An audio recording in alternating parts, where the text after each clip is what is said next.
Deputy Prime Minister, that's Winston Peters, gave a State of the Nation speech on Sunday. For roughly the first half hour of his speech, Peters took jabs at both the previous Labour government and the current opposition composed of Labour, the Greens and that Tea Party Māori. There is no sugarcoating. We inherited a broken economy. In fact, a broken country, he said. Labour cared more about feelings and ideology than the journey to governing our country.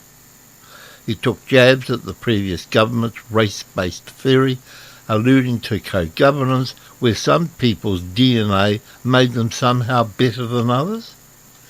Peters also took aim at the Green Party, calling it hopelessly incompetent and targeting his latest MP to leave Parliament with a moku on her chin, alluding to Darlene Turner, who was suspended last week amidst migrant exploitation allegations against her husband's business.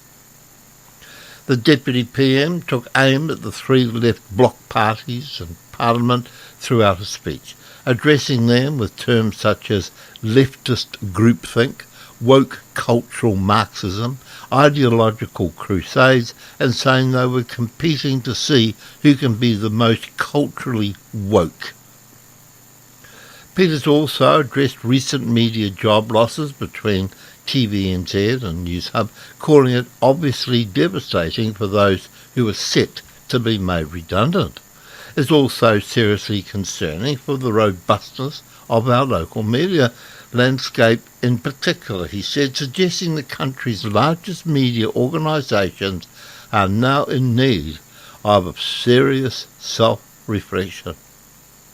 In the latter half of his speech, he began laying out New Zealand First priorities to the packed room, the loudest applause being for the proposals to make English the official language of New Zealand and removing lessons about gender and sexuality from the school curriculum.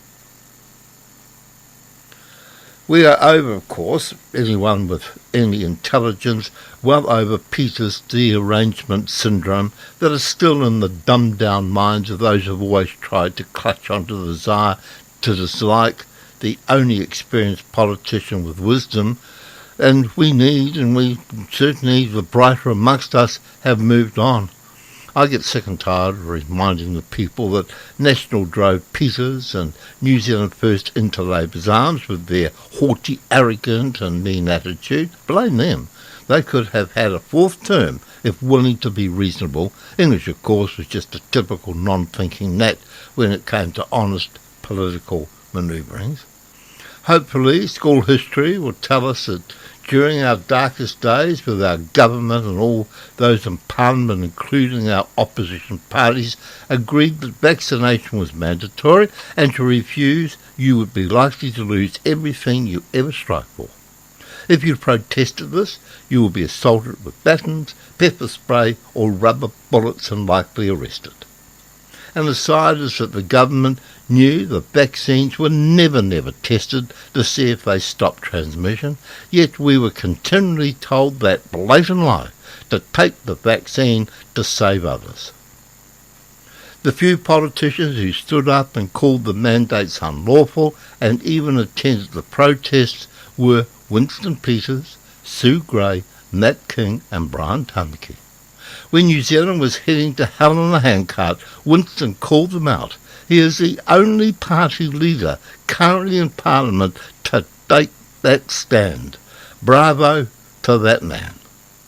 Some journalists also like to say that Peters were part of the previous regime that he now criticises, but actually the previous regime was an unprecedented majority Labour government that the electorate installed by throwing Peters out. Peters in the regime before that, when made their own admission, he acted as a handbrake more than once on Labour's idiocracy. When freed from that handbrake by the electorate, we entered the Orwellian era of ideological bastardisation, stealth, kindness or something, systematic racism and wasteful spending, and don't forget the wearing of scarves, all hidden and manipulated by a brought mainstream media. At the completion of his 3-year sentence, Peters was welcomed back by enough of the electorate that he won seats in Parliament. The party you presumably voted for was then prepared to give him a chance, or else there would be no coalition. Peters so easily has the Maori contradictors well pegged. He is our only chance to keep that pack of racist-driven nincompoops in their place. How about Luxon, for his wholehearted support of that evil Adern woman thing in her reign of terror? He did not once step up and act as an opposition leader. Luxon, who was largely unavailable to the public during that time, and skipped hand in hand along the halls of Parliament with her, backing her every step of the way, showering praise and rallying his National Party troops to stand by her every action, and is still showering her in glowing praise today. Luxon and Seymour were happy to vex one and all of us, never mind what our health status was, and both looked down at the river of the filth compromised of professionals such as doctors, lawyers, nurse teachers and others, and stood by and supported the evil that was administered to them without a blink of an eyelid. There was so much wrong. It came from so many quarters, including the union, media, health officials, legal system, judiciary, the Human Rights Commissioner and the Governor-General, employers, the Greens, Tea Party Maori and the brainwashed public who are in most instances still under that spell. I will never forgive any of those disgusting, weak-willed, corrupt members of Parliament, no matter what political party they represented. The only party and politicians not involved with those dreadful, lying, corrupt, gutless slime balls was Winston and New Zealand First. Thank you, Winston. This country needs you far more than that shower of political half-wits that you again have to share the political benches.